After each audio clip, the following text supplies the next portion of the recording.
Ikhwatul iman, jamaah rahimani wa rahimakumullah. Mudah-mudahan kita yang hadir di sini semua dalam keadaan sehat walafiat, dan juga saudara-saudara kita yang mungkin sampai dengan hari ini belum bisa mengikuti kajian majelis ilmu. Kita doakan mudah-mudahan saudara-saudara kita pun dalam keadaan sehat, dikuatkan iman Islamnya oleh Allah Subhanahu wa taala, dan tetap dalam istiqamah pada ketaatan Allah dan Rasulnya. Bapak-bapak yang dirahmati Allah, pada hari ini masih tetap dalam kajian Al-Kabair Al-Kabiratu Sihr, tentang dosa besar sihir. Sihir adalah perbuatan dosa besar karena sihir adalah kekufuran. Dan sihir juga masuk dalam kategori syirik.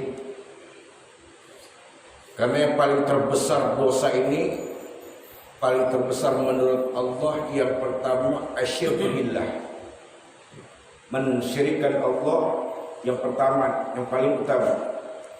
Yang kedua, membunuh jiwa orang muslim, orang mukmin. Yang ketiga syirik, yang ketiga sihir. Ini masih masuk dalam kategori dosa terbesar di mata Allah, sihir ini. Karena sihir perbuatan yang mana pelakunya ini bekerja sama dengan syaitan,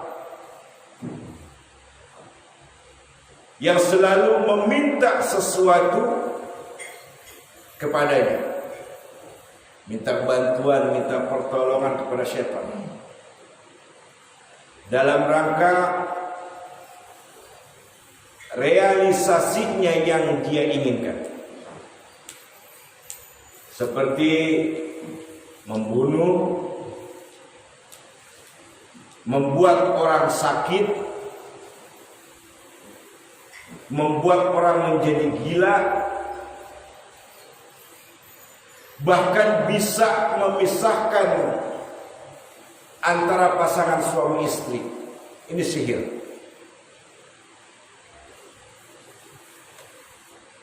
Sihir ini kufur, belajar sihirnya saja kafir.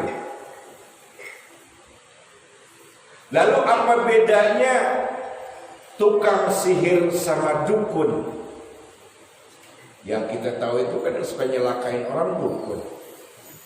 Yang suka meneluh, menyantet, yang kita tahu dukun.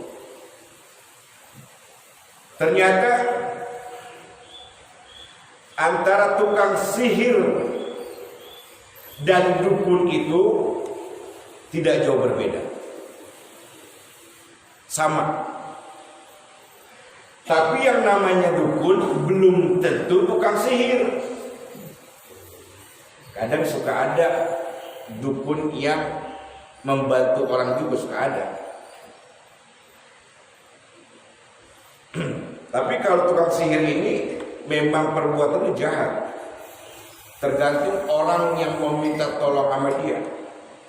Dan si tukang sihir ini meminta bantuan dan pertolongannya kepada syaitan. Oleh karenanya, dalam syariat Islam ini masuk kategori dosa terbesar, sihir ini.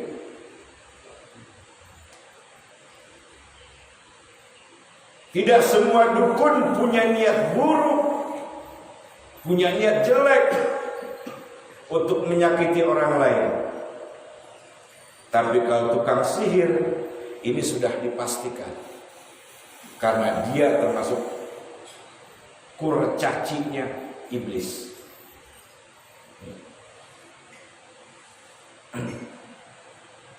Sihir pada hakikatnya itu dia selalu melakukan hal-hal yang sifatnya kejahatan. Sihir bahkan selalu memamerkan kekuatan dirinya, selalu ingin memamerkan kekuatan dirinya, dengan melakukan ritual-ritual. Kadang-kadang suka ada tuh di tengah-tengah khalayak ramai yang suka ada di pasar-pasar kadang-kadang.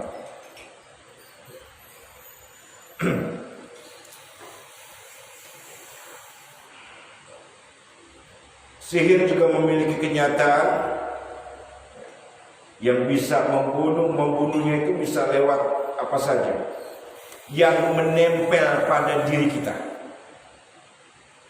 Bisa lewat baju kita, bisa lewat celana dalam kita, sempak kita. Ya. Lalu bisa juga lewat rambut kita. Kalau lewat foto belum bisa. Karena kalau sihir ngerjainnya lewat sesuatu yang menempel pada tubuh kita. Itu tokcer. Dan sihir juga bisa membuat orang yang membenci menjadi cinta.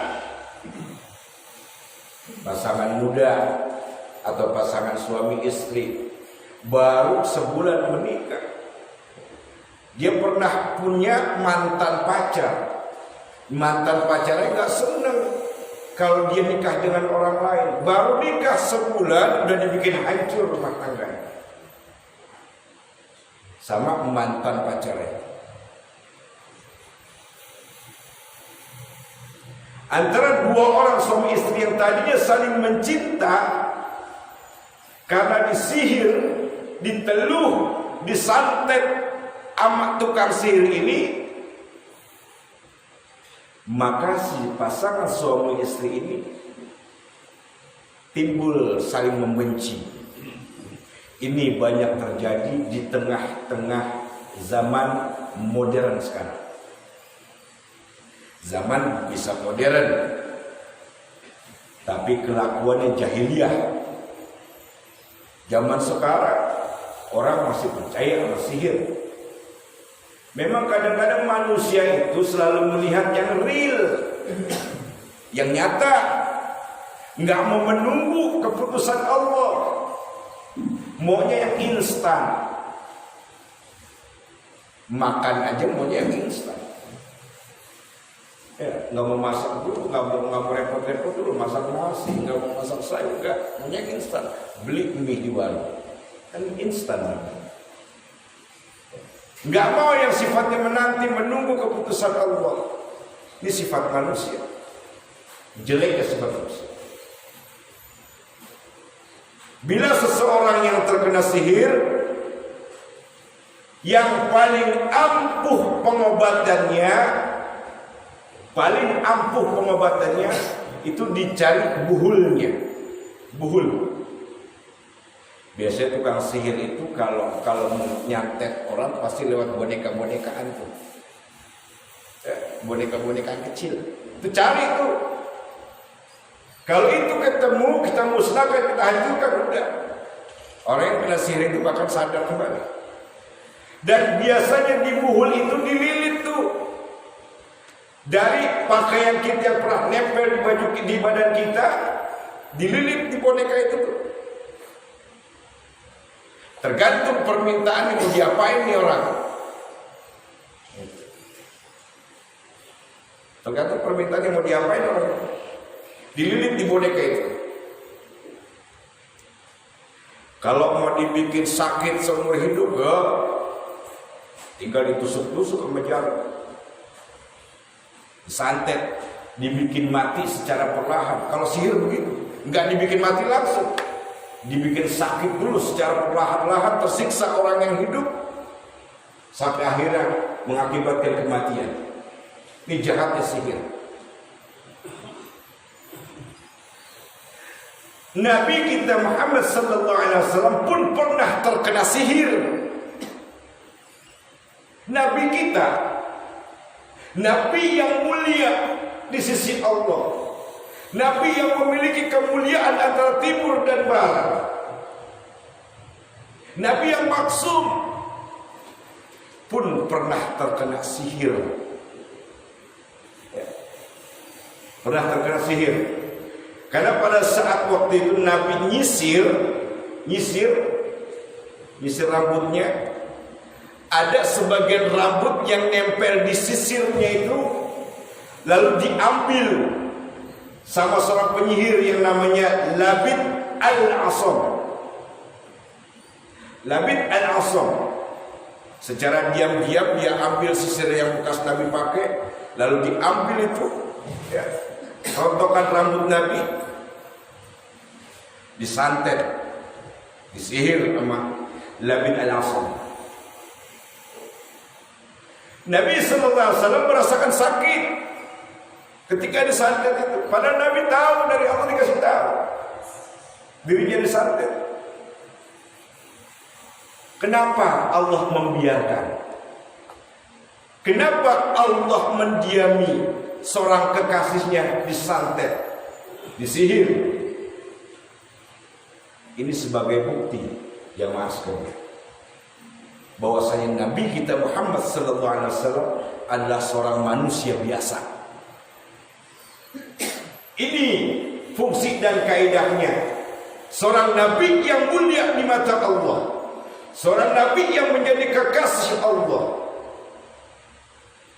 dibuktikan kepada hamba-hamba yang lain Muhammad adalah manusia biasa yang bisa kena santet. Saat disihir, saat disantet, Nabi Muhammad sakit luar biasa, merasakan sakit. Kalau ketemu buhulnya itu, ya,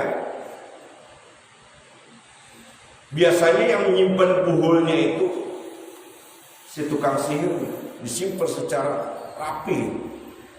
Kalau nggak ketemu buhulnya itu, pastikan penyembuhannya itu lewat ruqyah. Ya, lewat ruqyah. Karena kalau setan itu kan ada dua. Setan dalam bentuk jin sama setan dalam bentuk manusia. Setan dalam bentuk jin, kalau dibacakan ayat-ayat Allah, mereka nggak sanggup. Mereka kepanasan, nggak sanggup itu mendengarnya.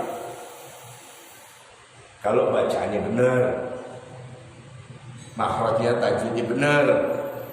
Tapi kalau makhrajnya tajwidnya kagak benar, diketawain sama setan. Lo baca Qurannya masih salah, gimana gue mau keluar, kata setan. Baca bismillah masih begitu, ayat kursinya masih begitu, nggak jelas, kata setan. Nah, orang-orang yang ahli ruqyah ini, yang ilmu Qur'annya yang udah diakui oleh Allah. Yang kedua, tujuan orang yang meruqyah ini bukan karena materi, bukan karena ingin menerima bayaran yang besar, tapi karena lillah. Kalau dia yang meruqyah ini karena lillah, ya, ditolong sama Allah itu hasil kerjanya. Lalu setan itu yang nempel di orang yang kena santet itu pergi dan gak akan kembali. Tapi kalau orang yang meruqyah ini karena mengharap dibayar, jangan harap pertolongan Allah datang. Walaupun itu orang yang mau meruqyahnya itu ahli baca Quran. Karena Allah tahu innamal a'malu binniyat. Tergantung niatnya.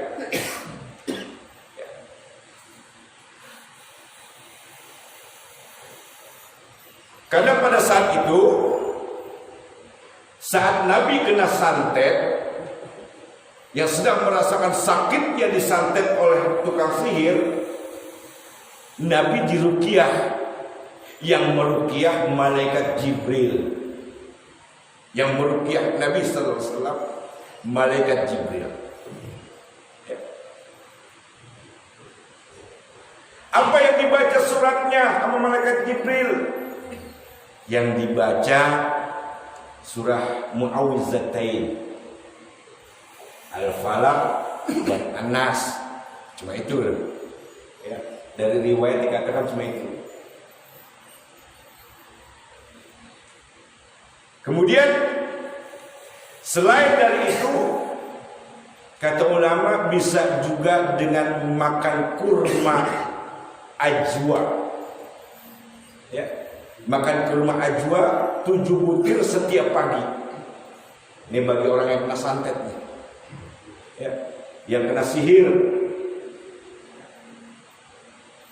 Ini solusinya banyak. Pertama, cari buhulnya. Sebagai aspek dari perbuatan si tukang santet ini, tukang sihir ini. Kalau nggak ketemu buhulnya, bonekanya itu lewat ruqyah. Ya, ruqyahnya sederhana. Malaikat Jibril itu meruqyah Nabi cuma surat Al-Falaq dan An-Nas. Lalu yang kemudian makan kurma ajwa 7 butir setiap pagi bagi yang kena santet.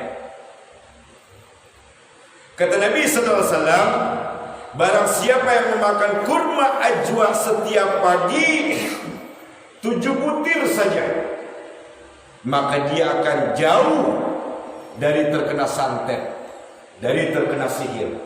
Kurma ajwa, ini ada nih kurma ajwa, kalau kita cari kita beli. Ternyata itu memang udah punya keberkahan kurma ajwa itu. Dari Nabi udah dijamin sama Nabi. Gak akan kena santet orang yang makan kurma ajwa itu. Setiap pagi 7 butir kata Nabi SAW. Cari dah kurma ajwa. Biasanya bagi orang-orang pebisnis, hati-hati tuh orang pebisnis. Ya. Biasanya persaingan bisnis suka ada begitu. Nah itu untuk menghindarnya, kata Nabi, makan kurma ajwa tiap pagi 7 butir. Nabi tidak mengatakan insya Allah, tapi di sini Nabi mengatakan makan kurma ajwa 7 butir, ya, maka dia akan jauh dari santet. Santet nggak nyampe terus itu ketemu dia, kata Nabi. Nggak dikatakan insya Allah, makan kata Nabi dalam riwayat ini. Bisa juga melalui dibekam. Karena setan itu mengalir pada darah, dibuang lewat bekam. Nabi SAW selalu dibekam Nabi. Kalau Nabi udah merasakan badannya nggak enak, nggak minum obat Nabi. Zaman dulu juga belum ada obat mungkin, tapi selalu dibekam, dibuang darah kotornya. Dan biasanya setan itu mengalir lewat darah. Ini solusinya. Sihir ini berat untuk mempelajarinya, berat juga akibatnya. Ilmu perdukunan, ilmu santet, itu biasanya orang mesti lari ke gunung. Gunung Kawi banyak banget. Gunung Kawi biasanya itu untuk orang yang mencelakakan, yang untuk pesaing-pesaing bisnis, untuk menyelakakan rekan bisnisnya pada ke Gunung Kawi. Di Gunung Kawi itu banyak banget orang-orang yang bertemu sama setan. Ya.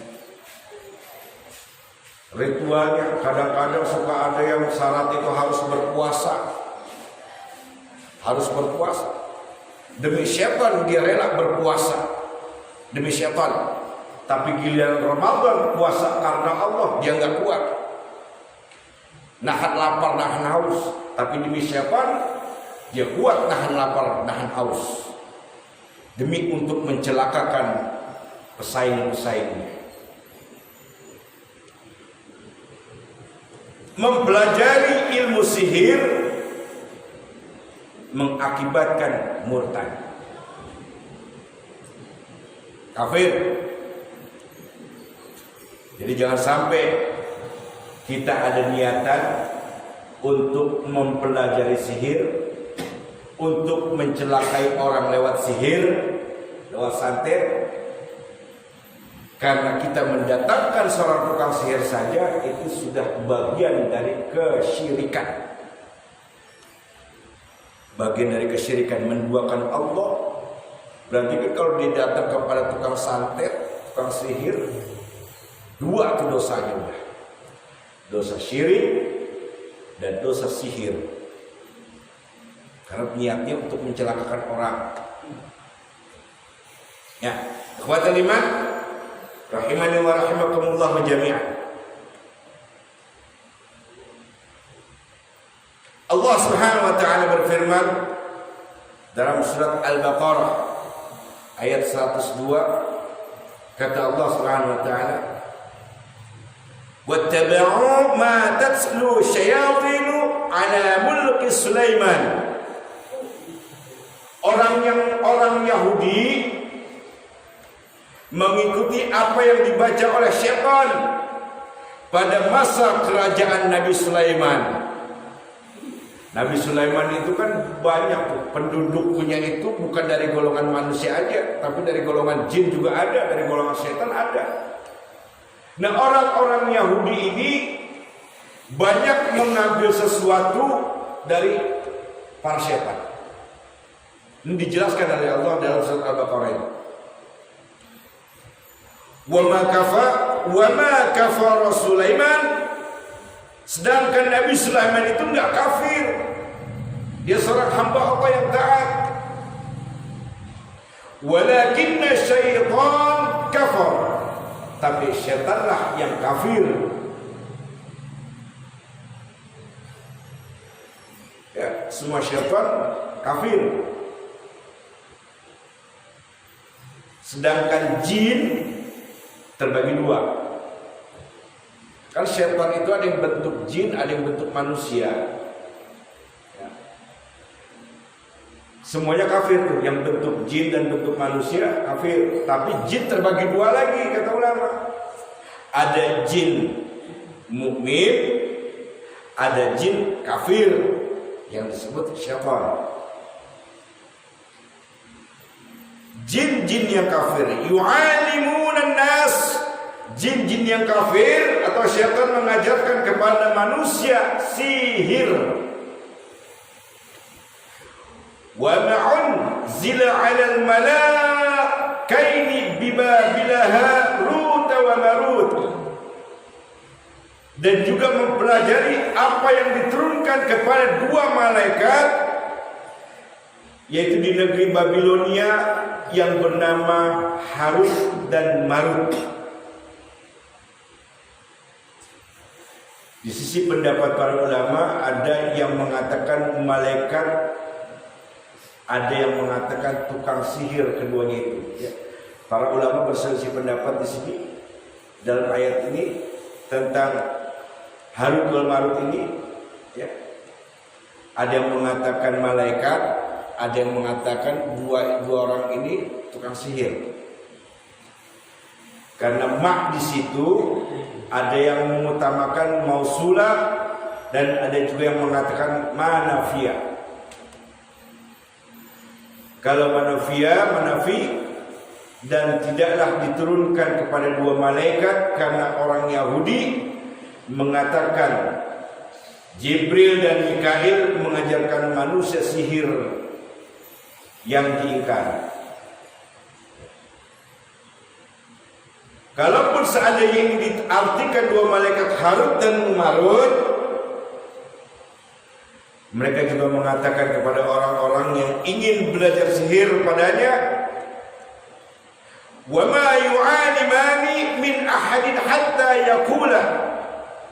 Dan tidaklah kedua orang tersebut, yaitu kedua orang malaikat itu, mengajarkan seseorang sampai mereka berdua mengatakan kepada orang yang ingin belajar itu, nahnu fitnah,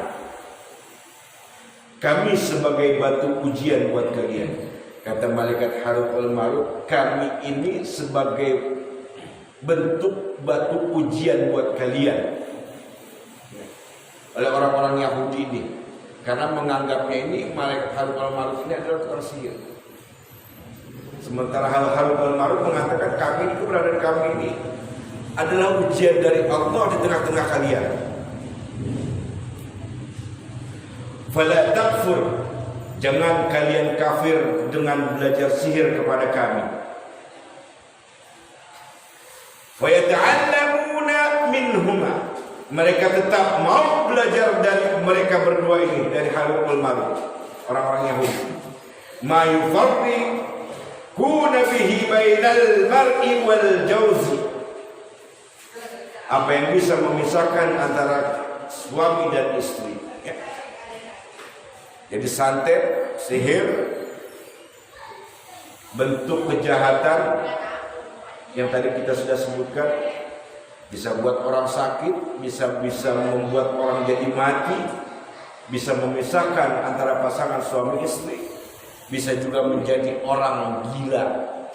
Orang menjadi gila. Tergantung orang yang punya hajatnya. Kita lanjutkan ayatnya, wa ma hum bizarina bihi min ahadin illa biiznillah. Ya, pada sambungan ayat itu menjelaskan kepada kita agar kita senantiasa mentauhidkan Allah Azza wa Jalla. Dan mereka sihir ini tidak bisa memudaratkan seorang pun kecuali atas izin Allah.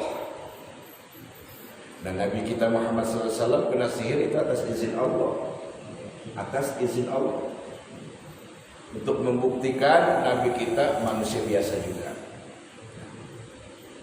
Ikhwatal iman rahimani wa rahimakumullah.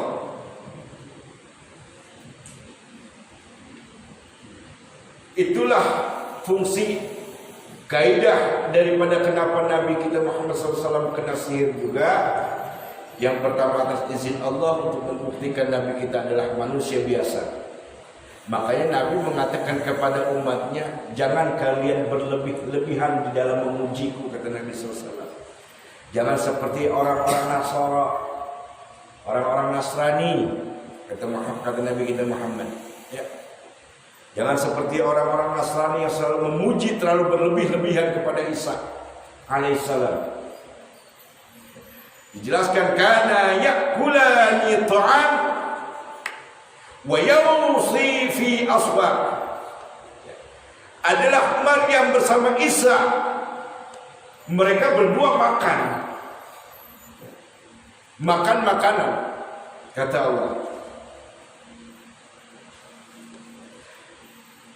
Allah bantah mereka, orang-orang Nasrani ini yang begitu terlalu memujinya luar biasa kepada Isa, bahkan kepada Maryam. Bukan hanya Isa saja yang disembah, tapi Maryam pun juga disembah oleh mereka orang-orang Nasrani, ya. Menyebabkan mereka kafir kepada Allah. Oleh karenanya Nabi SAW melarang, jangan kalian berlebih-lebihan, ya.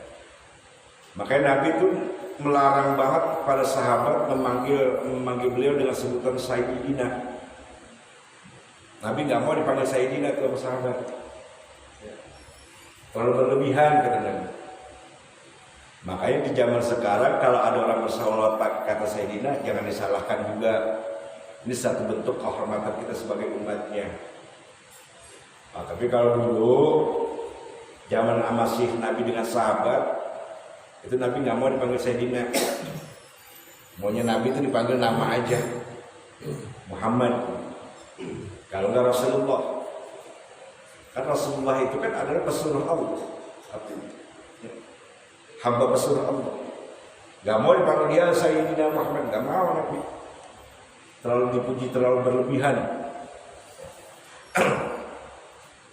La tutsruni kama aqratin Nasra binu Maryam, innama an abdun. Jangan kalian berlebih-lebihan memuji diriku, kata Nabi SAW. Sebagaimana orang-orang Nasrani yang berlebih-lebihan memuji Isa anaknya, Maryam ibunya. Sementara aku ini hanya seorang hamba, kata Nabi SAW. Saking tawaduknya seorang Rasulullah yang dikasihi Allah, yang dimuliakan Allah, tawaduknya luar biasa. Nabi Isa juga udah bilang sama umatnya, jangan kalian sembah aku manusia biasa, kata Nabi Isa juga. Aku manusia biasa, jangan kalian berlebihan, kata Nabi Isa. Sembahlah Allah. Tapi orang-orang Nasrani ini nggak peduli dengan omongan Isa alaihissalam. Dia pikir Nabi Isa sebagai Tuhan itu yang pertama, dia ada tanpa seorang ayah. Ibunya bisa hamil tanpa seorang suami. Nah itu dianggap dewa sama dia, orang-orang Nasrani, dianggap Tuhan sama dia.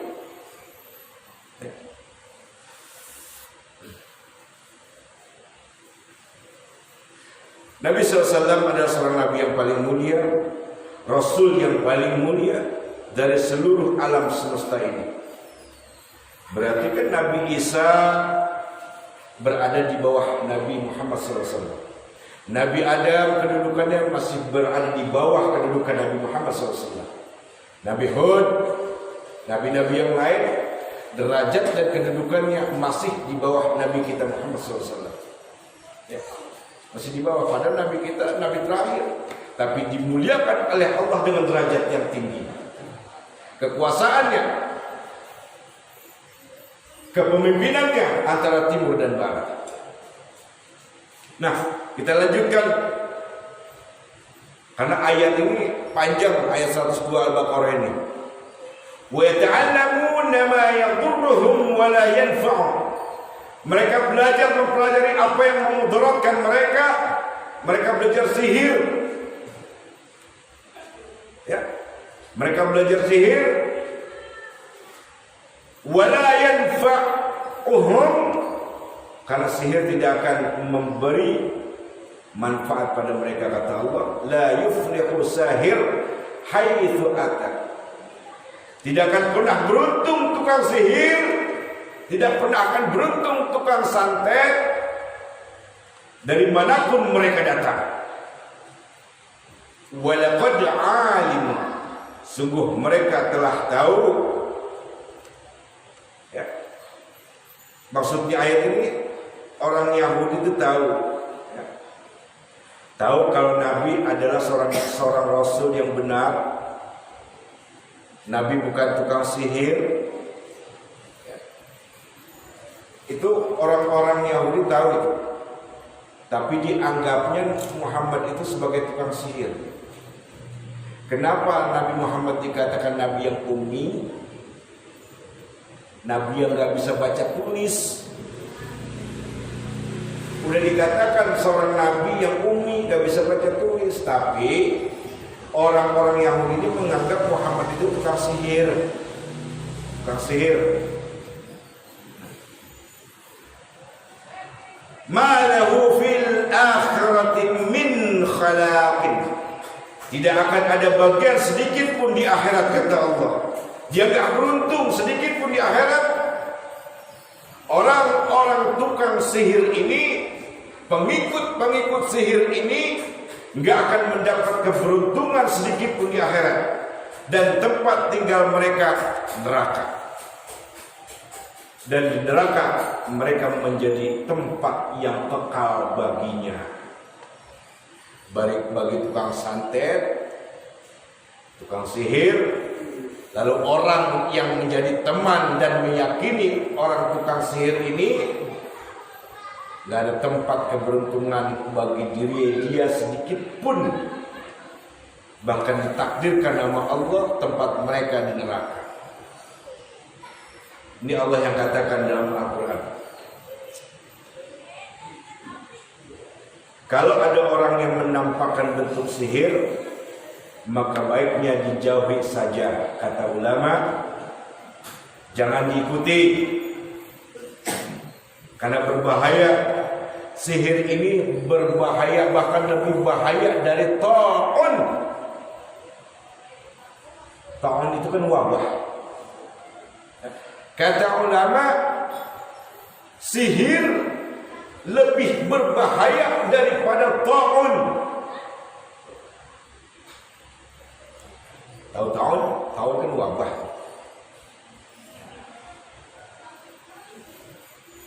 Penyakit yang akibat dari ta'un adalah penyakit yang sangat buruk yang akan menyebabkan kematian. Ta'un itu bakteri yang menyerang kulit manusia, tubuh manusia. Digerogoti itu. Lalu bisa mati orang itu kalau kena wabah ta'un, kata ulama. Sampai dalam riwayat ada sahabat yang pernah terkena ta'un, yaitu sahabat Mu'az bin Jabal, sahabat Syarahil, dan sahabat-sahabat yang lain.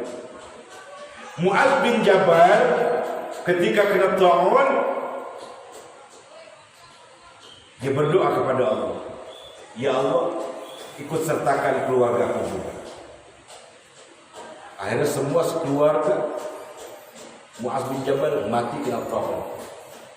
Kenapa Mu'adz bin Jabal meminta itu?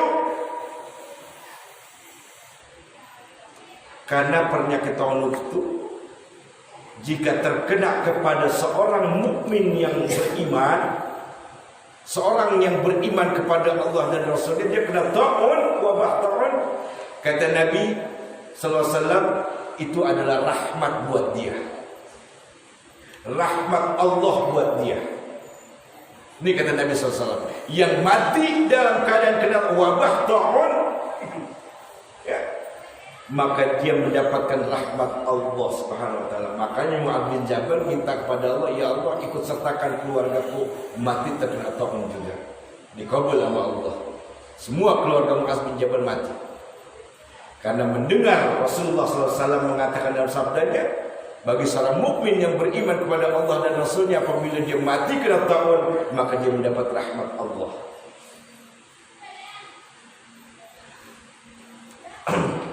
Tapi orang-orang kufar yang terkena ta'un, kata Nabi SAW, itu adalah azab buat mereka. Azab buat mereka. Orang-orang kafir yang gak beriman kepada Allah, dia kena ta'un, kena wabah ta'un, kata Nabi SAW, itu merupakan azab Allah buat mereka. Nah, jadi sihir itu lebih berbahaya dari ta'un. Karena sihir merupakan kesyirikan, karena sihir merupakan dosa besar yang sangat luar biasa besarnya. Kalau ada orang yang mengajarkan sihir dan di situ ada virus ta'un, mana yang lebih baik? Ya. Kata Nabi kan, kalau wabah ta'un itu kena orang mukmin, rahmat dari Allah. Lebih baik ada wabah yang mengenai orang mukmin, Nabi, karena itu rahmat kasih sayang Allah, dan orang itu mati syahid. Sebagaimana orang mukmin kan pengennya mati syahid. Tapi kalau tukang sihir itu bahaya. Kenapa dikatakan bahaya kata ulama? Karena dengan adanya satu orang tukang sihir di suatu tempat, itu akan menjadikan orang sekitarnya menjadi kafir. Ada satu tukang sihir di satu tempat, akhirnya gara-gara satu orang, dua orang, tiga orang meyakini ada tukang sihir di situ dan kerja tukang sihir itu, lama kelamaan orang di satu tempat itu bisa menjadi kafir. Minta tolongnya nggak lagi sama Allah, minta tolongnya sama tukang sihir. Ya, makanya di zaman sahabat tukang sihir itu dibunuh. Ya. Dibunuh di zaman sahabat itu karena bahaya, dia akan mengkafirkan orang mukmin, akan mengkafirkan orang mukmin. Sahabat Jundub ibni Abdillah, Umar ibni Khattab, Hafsah anaknya Umar, kalau ada tukang sihir mereka menyuruh untuk dibunuh tukang sihir itu, bunuh, jangan dibiarkan hidup. Dibunuh dengan cara apa? Dipenggal lehernya, penggal leher. Lalu orang tukang sihir ini, kalau dia bertobat, diterima atau tidak? Nah, di sini ada perbedaan pendapat para ulama. Ada yang mengatakan tobat yang nggak diterima. Kenapa tobat yang nggak diterima? Karena dampak dari kejahatannya itu sangat luar biasa besar. Pendapat ulama yang satu, ya, sebagian ulama mengatakan tobatnya tukang sihir, tukang santet ini nggak diterima karena dia mencelakakan orang lain yang begitu banyak, dia mengkafirkan orang lain begitu banyak, makanya tobatnya nggak bakal diterima. Tukang sihir. Pernah sahabat Jundub ketika melewati sebuah pasar, ada seseorang yang mempraktekkan sihirnya. Yang mempraktekkan sihirnya dengan dia potong-potong tubuhnya, lalu dia bisa menyatukan kembali, dipraktekkan depan orang banyak, dia potong bagian tubuh mana gitu, ya. Lalu akhirnya dia bisa menyatukan kembali tuh potongan-potongan tubuhnya di depan orang banyak, supaya orang-orang yakin dia punya ilmu itu. Akhirnya keesokan harinya orang itu masih berpraktek di pasar itu, sahabat Jundub membawa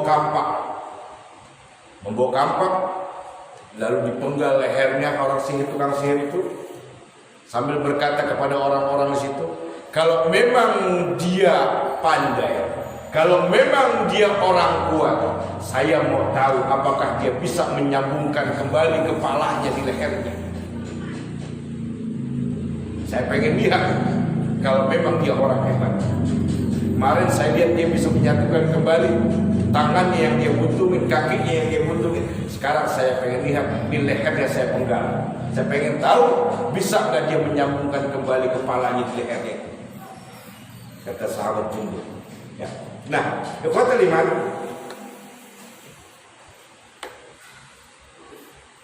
itulah kalau para sahabat di zaman sahabat tukang sihir itu dibunuh. Sebetulnya syariat Islam mengajarkan tukang sihir, tukang santet harus dibunuh karena dia lebih membahayakan.